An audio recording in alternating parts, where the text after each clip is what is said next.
You know, a lot of people come up to me and they ask me, Marco, what is it that motivates you most? And to answer their question, I reply back with a question. I say, what if I told you that you had 1 week left to live? Would you regret not pursuing your dreams, passions, and desires? Would you regret not living your life to the fullest? Would you regret not spending as much time with your family, friends, or loved ones? You know, Steve Jobs said in a speech one time that he used to wake up every morning, look in the mirror, and ask himself questions like this. And he said that if the answer was yes for too many days in a row, then he knew that he had to change something. And that should go for all of us. If you're living a life that you would not be okay with losing because you weren't able to do things you wanted to do, then now you know that you need to change something. Life is simply too short and unpredictable to not live exactly the way that you please. It is ridiculously unpredictable. It is possible that on any given day to die at any point throughout that day without ever being able to see it coming. You know, when I was 13, I had this teacher who was an absolutely amazing person. I'd known him for several years then, and he had 2 kids, a loving wife. He was a man of God, contributed to the community. He gave us everything that he had, and he would bike to school every single day. I always remember him coming to school on his bike, and one morning on his way to school, it was early in the morning, he was crossing an intersection. A reckless driver comes out of nowhere, hits him, he dies on the spot, on the moment of impact. His death taught me so many valuable things in life, and one of them being that it went on to show that no matter how much you don't deserve to die, and no matter how good of a person you are, and no matter what your situation is, no matter anything, it goes to show that death is inevitable and random, and it will eventually consume each and every single one of us, whether it's in 50 years, in 10 years, next year, or even tomorrow. You cannot control it. The people around you cannot control it. As long as you're at the wrong place at the wrong time, your whole life could disappear in the blink of an eye, along with everything you wished you could have done. Whether you're walking down the street, whether you're stepping into the elevator, whether you're walking down the stairs, whether you're just existing. Listen, you'll see people from nowhere die of a heart attack. Gone. No family history, no symptoms, no causes, nothing. It happens, and that's the cruel life that we live in, and it's something that we cannot control. So what I want to make clear is that regardless of the path that you take in your life, at one point death will consume you. It doesn't care whether you floss your teeth in the morning, whether you raise a family or not, whether you go on to be rich, poor, a success, a failure, whatever, you are still going to die at one point. It is that simple. And knowing that you're going to die soon should be the biggest motivation to both make the difficult decisions in life and to get your ass out of bed in the morning. So now the question becomes, what is it that you truly have to lose? If you pursue your dreams and you fail, sure, you might be a little bit more financially unstable. You might experience stress or other feelings you wish you never had to experience. But either way, even if you fail, you will end up back to where you started, which is where you are now. So what do you literally have to lose? Some of you right now, you're thinking about maybe starting a business. You have a great idea that you want to incorporate into your lifestyle. Maybe you're thinking about pursuing your dreams to the fullest. Maybe you're thinking about putting in the work to become a doctor, an engineer, a firefighter, a professional athlete. But some of you won't follow these ambitions because you're afraid. You're afraid to fail. You let the fear of failure dictate your actions, and you're afraid of what mama or papa thinks. You're afraid of what your sister, your brother thinks, or your grandpa or your grandma, or your cousins, or whoever. But what truly matters is you. You are in possession of a gift. You have a talent, and whatever that talent is, you can make yourself and the people around you a stronger and better place with it. But sometimes the only way to do that is to take a risk. At one point, you have got to take a leap if you want to make that gift that you have become a reality. Otherwise, society will gladly accept you as a 9-to-5 slave working just to pay off your rent and to stay alive and to live for the weekend, which is the absolute worst way to live.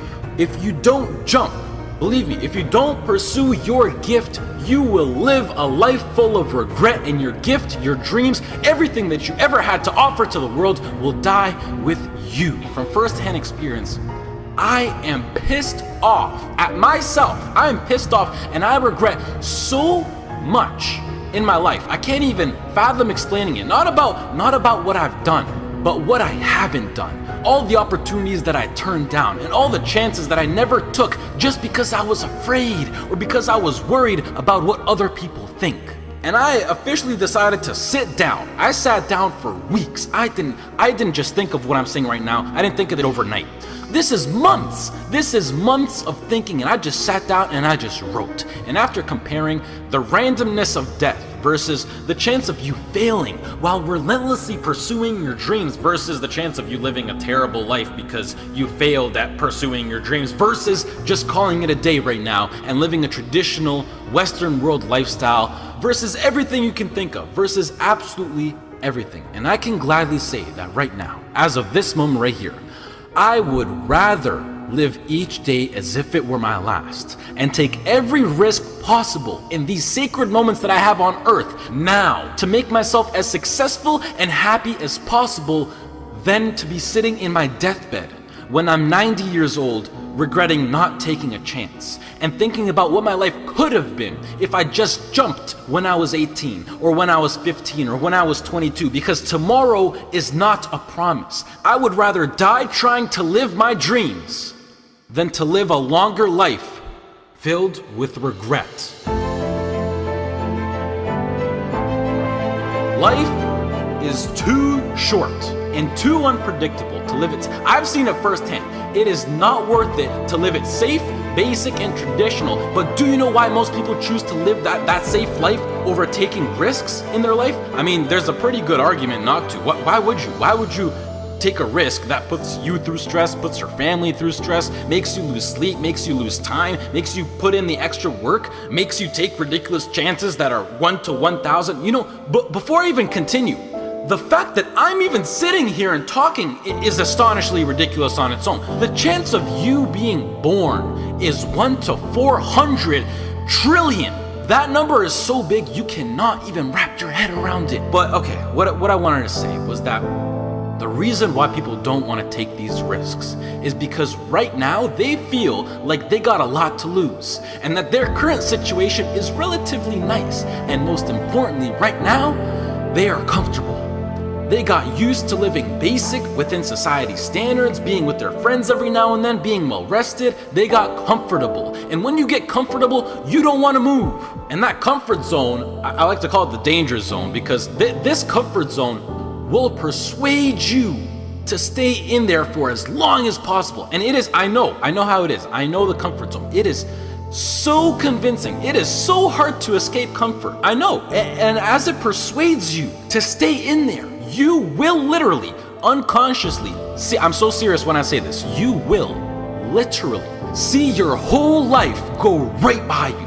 And the main reason that I'm serious about this now is because I am pissed off for greatness. I want to move mountains. And like Ray Lewis once said, if you're not pissed off for greatness, then you're okay with being mediocre. And I am definitely not okay with being average. And I don't think anyone should be. But anyways, to address why I'm even talking about any of this at all in the first place is because I recently got an offer to move out to Los Angeles, California to live with 2 other entrepreneurs as a content creator and media influencer. And it makes me sad because it's opened up my eyes to see what I truly have in store for me, what's waiting for me out there in the future. And it's just a tiny glimpse of what I'm capable of achieving within my short life. However, I doubt that I could get the right legal paperwork done in order to move to the US to work for a job such as YouTube, which is really non-control of the government. And the last thing that I want to do is to go to the US to work in a legal job as an illegal immigrant. So as of this moment, I feel like I have to pass up yet another opportunity. And it makes me feel like I just keep letting my dreams slip from my hands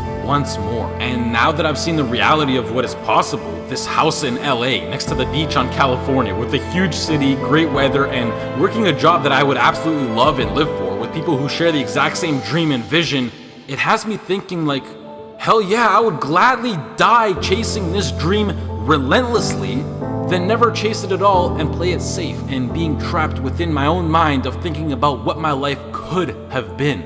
I hope to do more videos like this where I speak because they're really like a therapy for me, and it helps me get my mind off things, and hopefully some people can be influenced by what I'm actually saying. I would also like to say that I think education is extremely important and plays a crucial role into bringing success into your life, and that knowledge is power. The best thing in life is to always have a backup plan and take into consideration what if something goes wrong. And it's something that every role model that I look up to tries to enforce, but I feel like education will always be here for me to come back to, whether I'm 20, 25, 40, or whatever. And I think that I have an amazing idea, vision, passion, and drive now in my peak, and that I'm able to capitalize on, which makes me feel like I'm throwing it away if I don't pursue it. And the biggest response that I've been getting recently is, Marco, what if it fails? Which, I mean, yeah, like, what if it fails? But that's the whole point of taking a chance with things like startup companies or entrepreneurship. It's ridiculously high risk. Like, what if I get hit by a car? What if I lose my wallet? Or better yet,